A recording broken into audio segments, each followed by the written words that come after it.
문희정의 핫 키워드. 가장 뜨겁고 궁금한 국제 이슈를 분석하는 시간입니다. 문희정 국제정치평론가 전화 연결합니다. 평론가님 안녕하세요. 네, 안녕하세요. 네, 이 미국의 존 볼턴 백악관 국가안보보좌관이 밝힌 쿠바, 베네수엘라 그리고 니카라과에 대한 이 신규 제재가 구체적으로 어떤 내용인가요? 네, 먼저 쿠바에 대해서는 쿠바의 국영항공사를 포함한 5개 대상을 제재 블랙리스트에 추가했고요. 그리고 전임 버락 오바마 행정부가 해제한 바 있는 미국이 쿠바로 보낼 수 있는 송금 상한선을 새로 설정해서 분기당 $1,000, 우리나라 돈으로 약 114만 원 정도로 한정하고 가족 방문이 아닌 쿠바 여행을 제한하겠다고 밝혔습니다.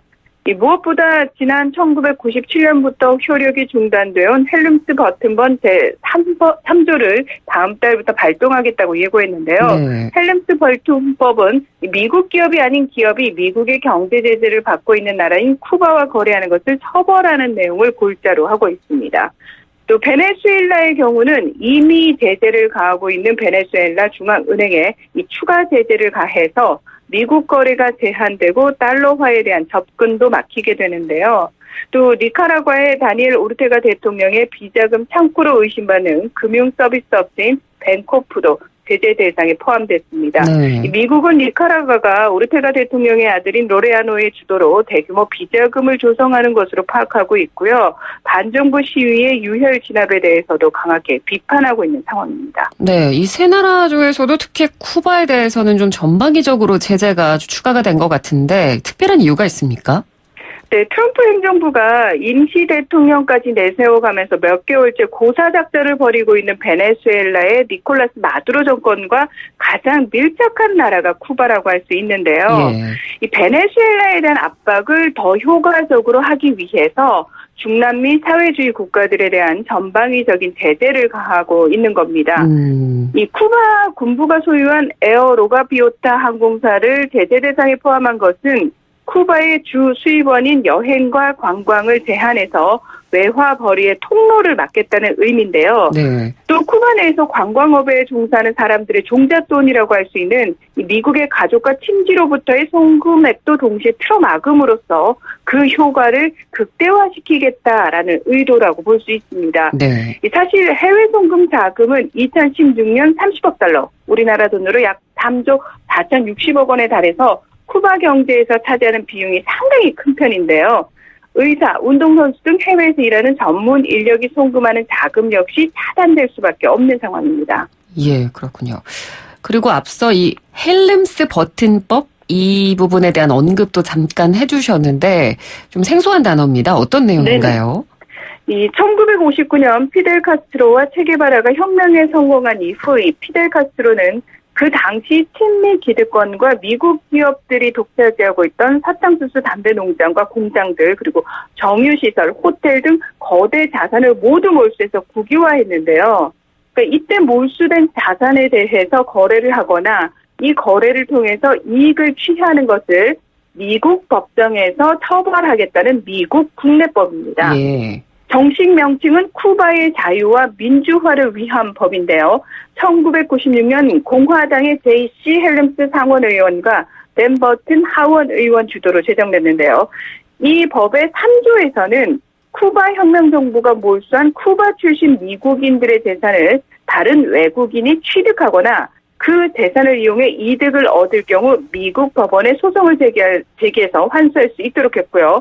4조에서는 쿠바에 투자한 외국인의 미국 입국 제한 등을 규정하고 있습니다. 네. 그러면 이 96년에 제정된 이후에 이 법이 제대로 효력이 발휘된 적이 있었습니까?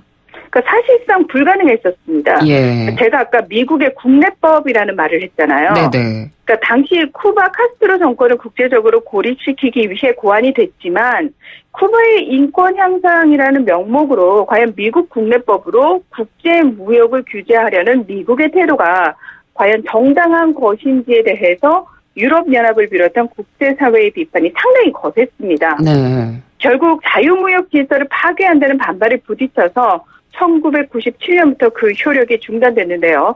역대 미 행정부는 쿠바에 투자한 유럽과 캐나다 등 동맹의 이익을 해칠 수 있다는 점을 우려해서 조항 효력 활동을 6개월 단위로 유예해 왔지만 트럼프 행정부는 23년 만에 더 이상 유예하지 않기로 결정한 겁니다. 네. 당연히 EU와 캐나다 등은 국제법에 반하는 조치라면서 세계무역기구에 제소하겠다고 강하게 반발하고 있는데요. 특히 쿠바의 최대 교역 상대인 EU 측은 트럼프 행정부가 쿠바 내 외국 기업을 상대로 소송을 허용하게 되면 유럽 내 미국 기업에 대해서도 똑같은 보복 조치를 하겠다 이렇게 압박하고 있습니다. 네. 그러면 당장 다음 달부터 효력이 만약에 발동이 된다면 어떤 네네. 상황이 구체적으로 벌어지게 될까요? 그 말 그대로 60년 전 재산권 문제를 놓고 국제적인 혼란이 빚어질 수밖에 없는데요. 예. 현실적으로 쿠바와 거래하는 수많은 나라의 기업들이 그 자산의 60년 전 원래 주인이 누구인지까지 따져가면서 거래를 할 수는 없는 상황이잖아요. 그렇죠. 네. 네. 그리고 이 법이 또 희한한 것이 쿠바와 거래하는 미국 기업은 처벌 범위에 포함되지 않기 때문에 제3국의 기업들만 분쟁 대상 자산을 취득했다는 이유 등으로 불이의 피해를 입게 되는 겁니다. 네. 그러니까 한편 AP통신은 이 헬름스 버튼법이 제정된 이후 개인과 기업이 제기 의향을 밝힌 소송은 5,913건, 80억 달러, 약 10조 원 규모라면서 미국 법무부가 관련 소송이 최대 20만 건에 달할 것으로 추산하고 있다고 보도하기도 했습니다. 네. 이렇게 보면 뭐 국제사회가 비판하는 게 굉장히 당연해 보이는 상황인데 그럼에도 불구하고 미국이 이렇게 중남미 세 개 나라에 대해서 강도 높은 압박을 가하는 이유는 뭘까요? 볼턴 보좌관이 밝힌 워딩은 이거예요. 예. 비극적이게도 오바마 정부의 잘못된 정책은 이거는 오바마 정부가 쿠바와 이렇게 수교를 정상화한 부분을 지적을 한 겁니다. 네. 이 오바마 정부의 잘못된 지적은 쿠바 정권이 미주 지역 전체에 악성 영향력과 이념적 제국주의를 퍼뜨리는 데 필요한 정치적 보호막을 제공했다. 그러면서 사회주의와 공산주의에 대한 미화를 최종적으로 끝내기 위한 것이다. 이렇게 표현을 했는데요.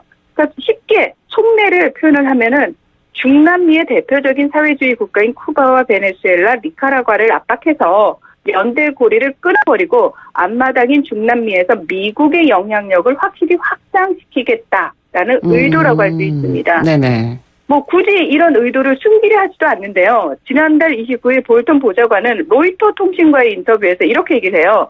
우리는 멀로 독트린이라는 말을 쓰기를 주저하지 않는다라고 표현을 했는데 이게 뭐냐면 1823년 당시 미국 대통령인 제임스 멀로가 유럽 국가들의 아메리카 대륙 개입을 반대하면서 선언한 멀로 독트린은 이후 라틴 아메리카가 미국의 독점적인 세력권임을 노골적으로 밝히는 상징적 표현으로 사용되고 있습니다. 예. 다시 말해서 라틴 아메리카에 대해서는 미국 이외에 그 어떤 나라도 영향력을 끼치면 안 된다라고 얘기를 하고 있는 겁니다. 네.